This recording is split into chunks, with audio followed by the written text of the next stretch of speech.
Almost 7 months ago, Mark Carney promised Canadians that this Bill C-5 that he would bring in to create this major projects office would bring certainty to investors to get big projects built in Canada. But the truth is, it's already clear that so far, what this bill should be called is the Build More Bureaucracy, Bill C-5. Because the reality is that the Major Projects Office that's supposed to help get projects approved has only created more confusion and uncertainty for proponents than ever before. It's the exact opposite of what investors need to invest in big Canadian projects with the clarity and confidence that they will be able to get them built. So look, I'll lay it out for you. I've got it here and I'll put it on the screen for you too, so you can check it out for yourself.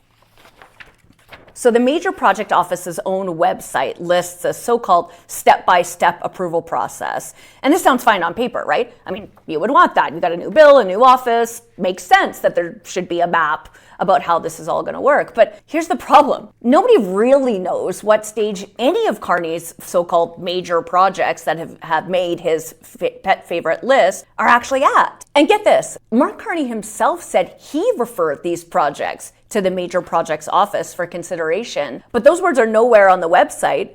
And obviously you'd think that that'd be step one, right? But no, in fact, step one specifically says it's the proponents, Indigenous peoples, provinces and territories, and municipalities who submit projects to the PMO, not the federal government or the Prime Minister himself. So right now, these supposed nation-building major projects are stuck somewhere in bureaucratic limbo, just like the last 10 anti-development years.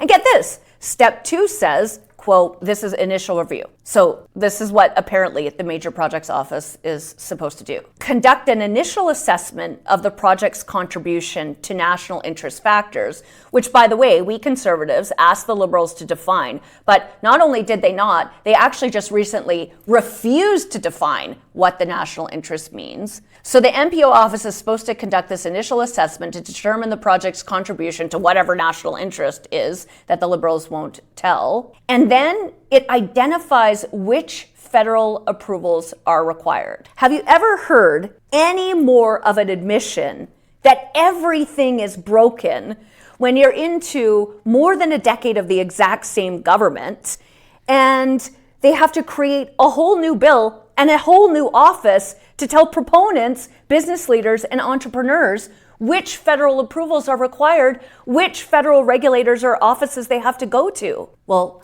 no wonder jobs are being lost in Canada, millions of investment is going into the US and other countries, and major projects can't get built in this country by the private sector for the last 10 years. And it's clear already that this so far isn't going to help get it done. So are they in step 2, the initial review, or are they in step 3, the consultations? To be honest, I don't think at this point even Mark Carney knows, because step 3 of consultation says the MPO ensures consultations with Indigenous peoples as well as provinces, territories, and federal ministers. Except step 1 said those groups propose the projects. I don't get it. Now, I don't blame anyone for being confused, because the process itself is a maze. Like, look at this thing. It's 7 steps long, and not simple ones. Each step is a full paragraph of red tape and vague language. Like, who knows where we are? Even their own graphic, as you can see, bends and twists and curves. It's anything but a clear and certain straight line that Mark Carney promised. So it's no surprise that there are still almost 60 real projects with real proponents that remain stuck, losing time and money, waiting for approval at the Impact Assessment Agency and at the regulator, because the Liberals have actually not accelerated proposals through those offices, which they could have done immediately after getting elected. And in fact, they still haven't even fixed the unconstitutional Bill C-69 that set up those regulators and has ballooned bureaucracy and red tape that clearly does block building, as we Conservatives have always said, or the Liberals wouldn't have had to bring in C-5 to work around their own laws and regulations in the first place, right? The Prime Minister promised you that major projects would be approved in 2 years.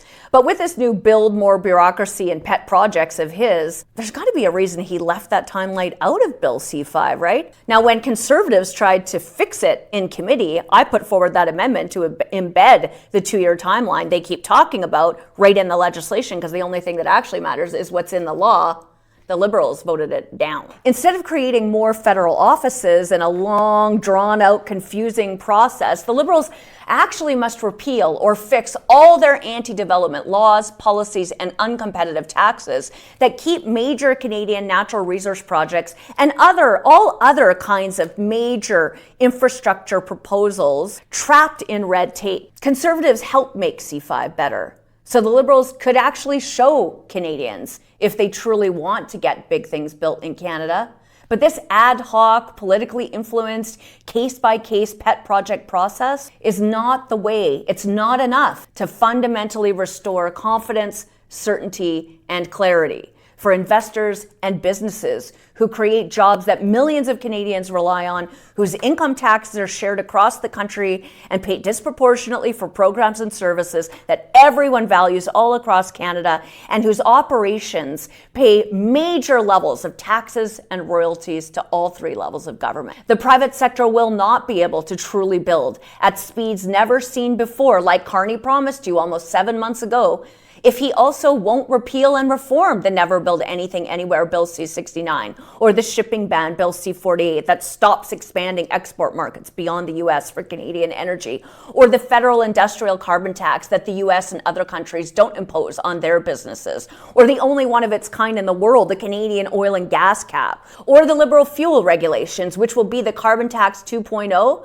and the so-called just transition Bill C-50 that will actually kill jobs, not create them, or the Liberal censorship law C-59 that threatens Canadian resource producers and businesses of all kinds, from oil and gas to forestry to critical minerals to even public utilities, if they talk about the innovation, environmental stewardship, and emissions reduction, all of which are the best in the world as Canadian operators. Business owners and representatives can face starting fines of $3 million and even potential jail time if they get challenged by anti-development activists because of this law, which so far Mark Carney is keeping. Now, personally, I think that's particularly crazy, given these exact same Liberals also reduced penalties for the most serious and violent offenses, including drive-by shootings, kidnapping, assaults, and failing to provide the basic necessities of life or abuse or neglect of vulnerable people, which are some of the most horrific case you can imagine. Look, this is the truth. Only Conservatives have been consistent about getting major projects built in Canada. Only Conservatives have been consistent about our support for small businesses and for entrepreneurs in every corner of this country. And only Conservatives will repeal or fix all the Liberal anti-development laws, policies, and taxes that C5 literally does a workaround, but the Liberals are keeping in place to make Canada the fastest place in the world to get a permit and to bring home jobs and businesses, to make Canada affordable, self-sufficient, united, sovereign, and secure.